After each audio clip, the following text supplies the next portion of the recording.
Docteur Eliuk, je suis toujours dans un futur lointain. Et après vous avoir décrit la ville, je voulais vous communiquer dans ce deuxième ITM Intertemporal Message un point qui m'a essentiellement marqué, la nourriture et plus particulièrement le pâté.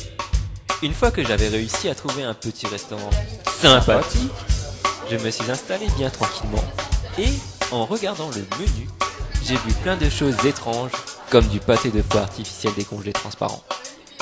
Lorsque j'ai appelé le serveur pour savoir comment ça se mangeait, il m'a tout simplement répondu l'air étonné. Eh mais tu viens d'où toi? Ça se mange comme du chewing-gum, faut juste éviter de faire des bulles devant les clients.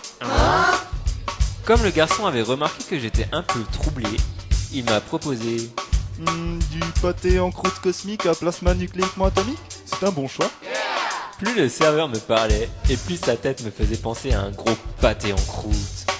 Ou bien il me proposait encore... Une gelée de pâté ramolli par chauffage thermo-électromagnétique? Voilà, j'étais sidéré. Mais alors quand il m'a proposé... Voulez-vous déguster un pâté vert lumineux extrait de bouillie de lucioles géantes? Là, j'en ai presque... En dessert, vous avez des nougats fourrés aux pépites de pâté durci à la présure de ver de terre original. Tout cela à déguster bien sûr avec un bon verre de lait pasteurisé. Pas terrible. Lorsque je me suis levé pour dégager vite fait bien fait de cette pâtisserie, je me suis tordu la cheville. C'est alors que ce barman assez étrange m'a sorti cette phrase assez bizarre. Vous êtes pris une pâté pathétiquement pathétique de votre pâte en pâté. Alors je lui ai demandé le poids net de cette part de pâté. Cher.